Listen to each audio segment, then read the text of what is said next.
Brian Schiff. I'm a member of the board of directors for the National Association of Flight Instructors.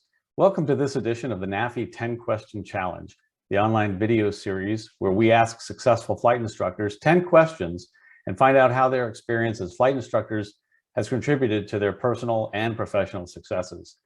Today, our guest is none other than my own father, Barry Schiff. John Niehaus was going to host this one, but I thought it would be fun to interview my own father.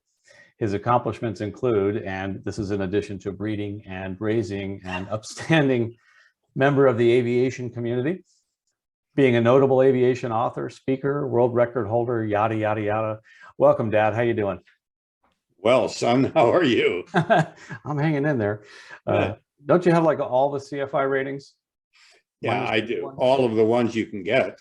Yeah, and there's Jet Lift, which I do not have. Howard, yeah, and you've been teaching for as long as I've been alive, 65 years or so. Exactly. Wow. So you've probably learned more than most of us have forgotten. All right. Well, let's dive into there's always more to learn. There's always more to learn. That's what we love about this, I think, is we're never going to know it all. So much more. All right. Well, let's dive into the 10 questions. Was flight instructing part of your original career plan, or was it something you never anticipated doing? Oh, no, I never anticipated it. I was a line boy at Santa Monica Airport at the age of 17, you know, moving airplanes around the line, refueling them and the like. And I had just gotten my private pilot's license, and I was making $1 an hour as a line boy. And I knew I could make $6 an hour as a flight instructor. And that was the incentive, because I was headed for college and I needed all the money I could get. So that was my reason for becoming a flight instructor. So it was pay base. Big bucks, yeah. Got it. So reflecting on your instructor skill with your first student, the very first student, how well do you think you did with that first student? It's hard to know. That was 65 years ago, as we've just mentioned. So I don't know how well I did or didn't do. I know that I worked hard at it because he was my first student, and I was a kid and he was a man. And I knew that I had to work very hard to get him to be a pilot. And it worked out okay. He turned out to be a decent private pilot. So I guess I did okay. I really don't know. Did he ever crash? Not as far as I know. I'm not sure he's even alive. He was, in his mid-40s when I was 18 and instructing. So he's likely not around now. Got it.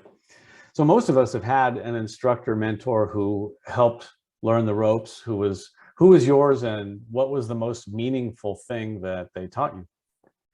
Oh, my mentor was Paul Blackman. He was a World War II pilot who checked me out in his Navion so that I could become a pilot for the Acme Meatpacking Company when I was 18 years old. And man, I'll tell you, that was a thrill. But when he checked me out, he asked me, for example, to hold 7,500 feet of altitude, and I was holding 74. And after a while, he kind of jabbed me with his elbow and he said, you know something? I'll bet you can hold 7,500 feet just as well as you're holding 74. Now get with it. And I never forgot that. No, and I happen to know for a fact that you continued to teach that, because I remember you doing the same thing with me. If you can hold 3,450 feet, you can hold 3,500 feet. And I'm like, yeah, that's right. That's right. So I guess striving for perfection, even though you may not attain it, striving for it is a good thing. It's important. Yeah. Yeah. What is the most valuable non-aviation skill that you have learned from being a flight instructor? I would say patience. I think that was the most important thing I had to learn, patience, because my students always, they didn't always do what I wanted them to do. And I had to patiently teach them what I needed for them to do. Patience, yeah, of all things. Did you learn that before or after you taught me how to fly? You put it to the test. Probably during. Let's put it that way. That's why I did that. What do you enjoy most about flight instructing? Well, I really enjoy watching someone who is not a pilot and knows nothing about aviation develop into a pilot that we can be proud of.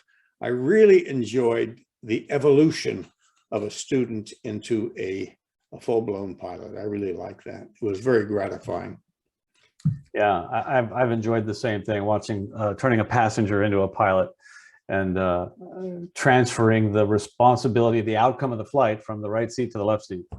And watching that, I enjoyed the same thing. So what is your most scary or interesting, fun, instructional story that you have with a student? If you can narrow it down to one. Scary. You mean other than flying with you? Well, other than that, yeah. Actually, there was a pretty scary event. I was, again, an 18-year-old instructor at Santa Monica, and an airline pilot came by our school and wanted to get checked out in an air coupe that we had on the line. And I didn't realize it, but this airline pilot had never before flown a light airplane. I found out, though, when we went for our first flight. I let him make the takeoff, and I asked him to rotate the nose at the appropriate speed. And all of a sudden, the nose didn't go up, it went way up. This guy rotated the air coupe as if it were a 707, you know, and you don't pull the nose up that high. And we were about to stall, and I was able to push the nose back down again, thankfully, in time. But that was very, very frightening. I had no idea what to expect, and it taught me not to take things for granted. Yeah, and always be ready. You just never know what the students are going to do. Yeah, well, I figured an airline captain, my God, you know. I think if I were going to reflect on scary, interesting, fun, and I thought you were going to say this, is watching your own son solo. Well, no, that was a source of pride. Yeah, yeah. That wasn't frightening. And maybe that's the student. If I, for 1 minute, we're going to be frightened to let you go alone, I wouldn't let you go. Makes sense. Makes sense. Okay, so in your mind, what quality or skill makes for an exceptional flight instructor? And there are probably many, but what would you narrow it down to? Yeah, there are many. I guess I would say adaptability. I think a good instructor has to adapt to his students. That would be, I think, one of the most important qualities. I agree with that. What aspect of flight instruction? You have a choice? No, I have to agree with you. Grew up learning how to do that. Not to your face, at least. What aspect of flight instructing best prepared you for what you're doing now, or what you retired from, if you'd rather answer it that way? Well, yeah, as an airline captain, as you know, as most people know, I guess, I flew for TWA for 34 years. And instructing helped me to become a better captain, because it helped me to instruct my co-pilots, who obviously are getting ready to be captains themselves. And I think I prided myself in being a good captain because I was a good instructor as an airline captain. And of course, as a writer, an aviation writer, you have to instruct, but in a different way. You write things and you hopefully instruct in a manner that people can understand when they read what you have to say. And so I found that being an instructor helped me be a better captain and a better writer.